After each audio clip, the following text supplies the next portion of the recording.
Isso aí, gente. A gente falando hoje sobre doenças infecto-contagiosas importantes que têm acontecido no nosso país, que são recorrentes e que às vezes a gente não dá muita importância. Você já viu, né? A gente está falando aí da malária, ela tem uma predominância de casos lá para o norte do país, onde a gente tem ainda floresta amazônica, mas embora nas outras regiões a incidência seja pequena, você vê os casos, a gravidade dessa doença aumenta em 200%.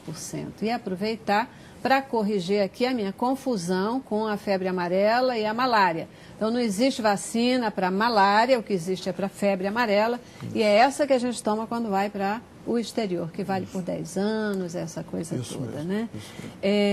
O senhor queria fazer uma correção dos números antes da gente entrar? Não, só dizer que existe uma preocupação. A malária é uma doença, em termos de extensão no mundo, talvez muito mais importante que as outras duas, né? E existe uma preocupação, ela que existe há muito tempo, de se tentar eliminar do planeta a doença, né? A gente fala de erradicação quando tiver uma fase muito mais avançada e quando tiver conseguido que ela seja eliminada de todo o planeta, sem que a gente faça medidas de vigilância e de controle dessa eliminação. Então, um exemplo é a varíola, por exemplo. Não tem mais varíola e não tem nenhuma medida que a gente faça, né? Para que que a situação permaneça dessa forma. Por exemplo, agora, se você tem um lugar de onde foi eliminada o sarampo ou a poliomielite infantil, nós temos que manter a vacinação da população. Então, isso quer dizer que é uma situação de eliminação, não é uma situação de erradicação. Houve uma proposta nos anos 50 de erradicarmos a malária. E foi uma coisa muito importante porque introduziu um novo discurso e uma estratégia global na tentativa mesmo de que a gente diminuísse esse flagelo, uma doença que mata, foi falado aqui, muita criança, sobretudo, né? E em lugares de transmissão e com muito pouca medida de controle, como em vários lugares da África. Por conta disso, a Organização Mundial de Saúde teve 2 momentos, junto com outras agências internacionais, bastante marcantes, né? O primeiro foi nos anos 90, em 92 exatamente, que aconteceu uma reunião que ficou chamada como uma reunião de Amsterdã, que se decidiu que não era possível mais erradicar a malária do planeta e que era necessário, ao contrário, diminuir o sofrimento, a morbidade, quer dizer, o número de pessoas que adoecem, o tanto que elas adoecem e a mortalidade, o número de pessoas que morrem. Isso, de fato, funcionou. Mas houve uma ressurgência da intenção e do compromisso político mundial, sobretudo com um discurso de um sujeito chamado Bill Gates, que decidiu que ia alocar o dinheiro que ele amealhou com a Microsoft e os 30 anos que ele estima que tem de vida ainda para erradicar a malária do planeta. Então, isso gerou um recurso, uma vontade política, um discurso novo, ou um discurso ressurgente, não é? Inclusive da OMS, inclusive do Banco Mundial, da iniciativa presidencial americana. Houve uma porção de instâncias que decidiram, então, se compromissar com isso, que é livrar o planeta de um sofrimento que é muito atroz, sobretudo em locais de menor acesso ao tratamento e de menos recursos considerado econômicos. Uma peste mesmo. É considerado uma peste. Então, como resultado disso, a gente tem uma modificação desses números que foram colocados bastante importante. A gente já tem, de 2000 para cá, uma redução de mais ou menos 30% do total de casos e 40% do total de mortos, e os números estão diminuindo. A gente hoje tem um pouco mais de 500 mil de casos por morte, e por cerca de 200 milhões de casos por malária. Então, isso é diferente da situação que a gente estimava de 500 milhões, já não se acha que seja isso. Há estudos que questionam e que estimam de forma teoricamente mais apurada ou mais pessimista, que dizem que os números não são bem esses. Mas o que é importante é que no Brasil, que é um dos 99, um dos 100 países que tem transmissão de malária, ele é também um dos 55 países classificados pela Organização Mundial da Saúde como país em vias de eliminação. E a meta para você ser classificado como um país em eliminação era reduzir de 2000 a 2015 em 75% a malária que tem no país. E a gente atingiu isso no ano passado. Bacana. Então, o Brasil está fazendo o dever de casa, e que não é muito fácil. Eu costumo dizer que a gente tem que eliminar agora a malária na casa do mosquito. Foi o homem que invadiu a casa do mosquito, verdade, e não é um mosquito que invade uma situação de transmissão urbana como a dengue, que você quer que a população participe, porque, na verdade, o mosquito é que invadiu o ambiente urbano e a população pode atuar de forma mais impactante, né? Perfeito, perfeito. Então, e aí como é que a gente, você disse, é um outro tipo de mosquito que tem vindo aqui para a região, para o Cerrado, essa coisa toda, né? Importante a gente falar também um pouquinho sobre isso, porque os passeios turísticos, o Cerrado é uma área onde as pessoas gostam de ir para conhecer as grutas, etc. E aí, é isso que o senhor falou, vai lá, vai encontrar o mosquito, né? Como é que quais são as características da malária? Uma pessoa que a malária, como é que é essa febre? Como é que ela se distingue de outras? Como é que a gente pode dizer, não, opa, atenção, isso aqui pode ser malária? Olha, Celeste, isso é um desafio mesmo, porque no momento inicial, os sintomas podem ser os mesmos. Então, é febre, calafrio, dor de cabeça muito forte, perda de apetite, uma dor no corpo, às vezes uma dor mais lombar e tudo. O que acontece que diferencia a malária dessas outras doenças causadas por vírus, como dengue, febre amarela, é porque a malária costuma ter uma duração maior. Enquanto as infecções virais elas vão durar geralmente até 7 dias, a malária ela pode permanecer enquanto não houver o tratamento. Né? Então, 2, 3 semanas, que é aí que é o problema, quando a gente perde a oportunidade de diagnosticar, que pode acontecer a maior gravidade. E outra coisa que pode acontecer com a malária, quando ela se prolonga muito a infecção sem tratamento, é que ela passa a ocorrer em dias alternados.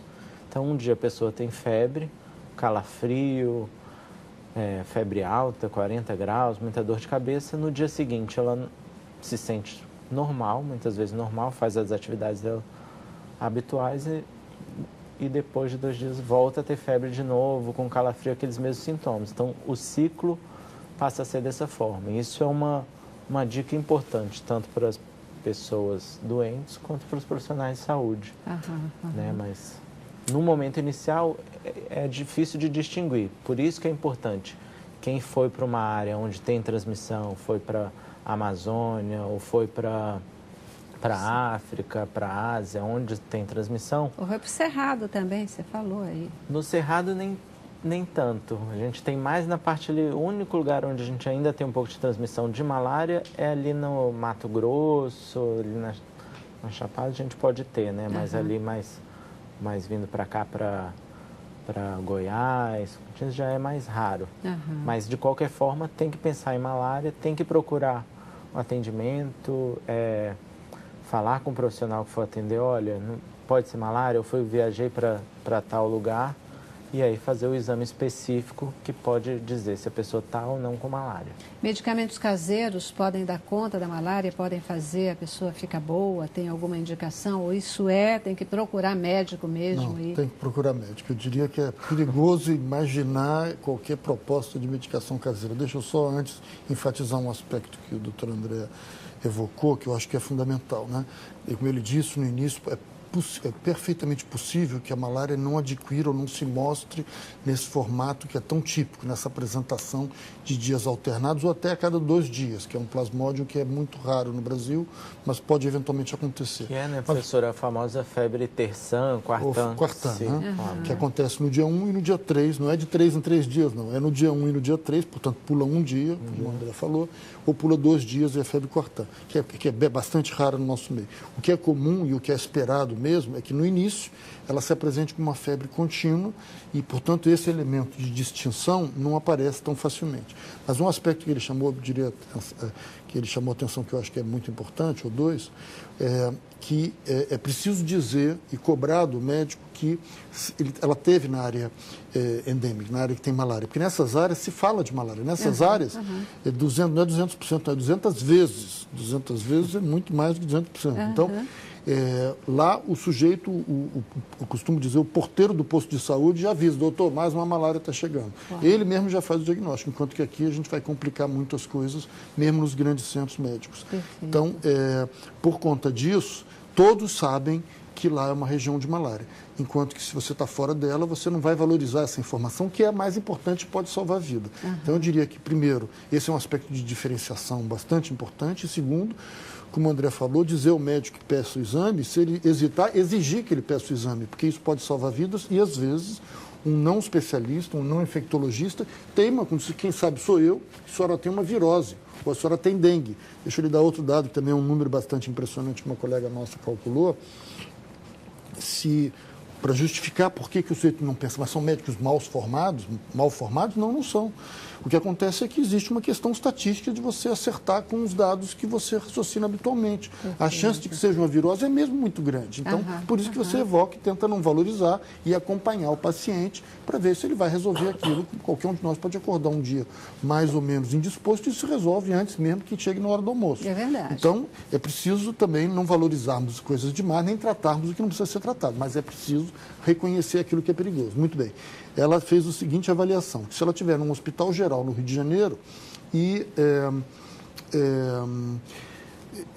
esperar a chance dela receber, pelo números do ano passado, né, quanto que aconteceu de malária no ano passado e o quanto que aconteceu de leucemia aguda no Rio de Janeiro. Então, ela chegou à conclusão que se você tiver um hospital no Rio de Janeiro, você tem 40 vezes mais chance de achar uma leucemia aguda num hospital geral do Rio de Janeiro do que uma malária. E mais, você tem 60 vezes mais chances de achar um caso de dengue ou até 2.000 vezes mais chances de achar um caso de dengue se estivermos em epidemia. Então, é natural que haja um evocar mais frequente do diagnóstico diante da possibilidade mais provável. O que não pode é se desconsiderar essa informação que o doutor André muito pertinentemente está chamando a atenção. Perfeito. Mas está falando sobre a medicação caseira ou não. Deixa eu só dar uma informação e eu acho que o André pode complementar essa informação. O Brasil, através do seu Sistema Único de Saúde, oferece cobertura gratuita para o tratamento da população, e uma parcela muito importante da população. Se estima que mais de 150 milhões de indivíduos tenham acesso, independente da classe social, se tem plano de saúde ou não, ao SUS. Então, o tratamento para a malária é um tratamento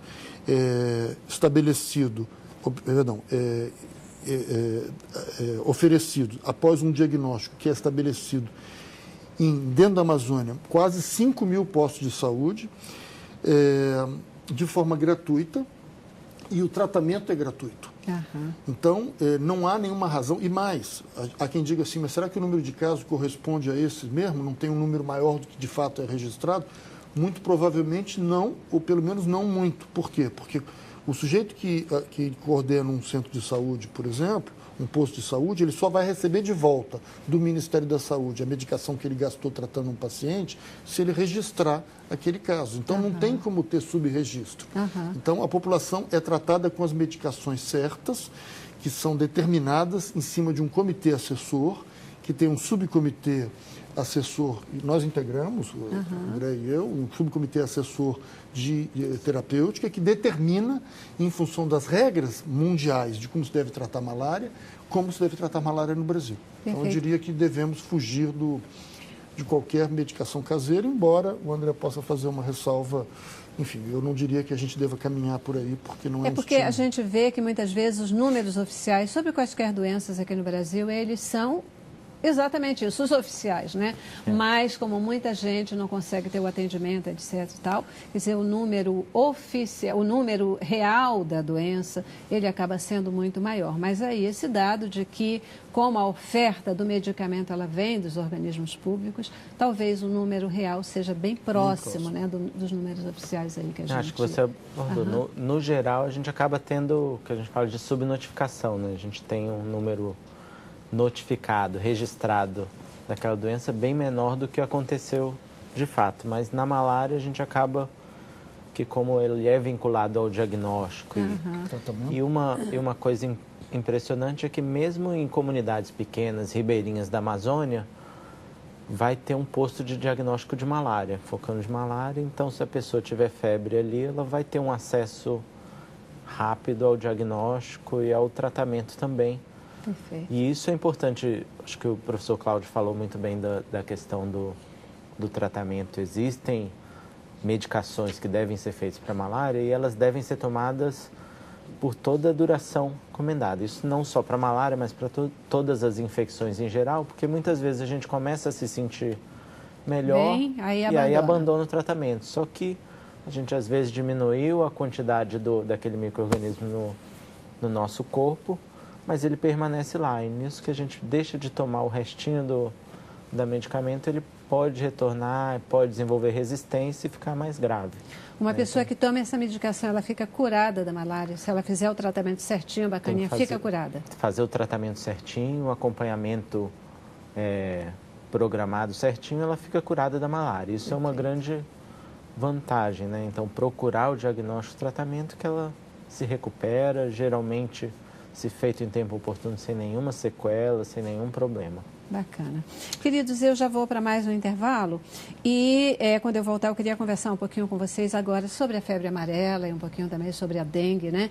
E o senhor já no início do programa tinha dito, olha, era bacana a gente poder colocar aí numa ordem de importância essas questões, porque depende muito do tempo, de onde estão acontecendo, etc., para que a gente chame atenção. E aí a gente vai ver que no nosso imenso Brasil, talvez a dengue assuma aí uma importância fundamental agora em alguns locais, né? E por isso é que a gente quer passar um pouquinho por essa fala também, tá bom? Vou para o intervalo e eu volto já já. Vamos lá. Cabeça pra cima. Eu quero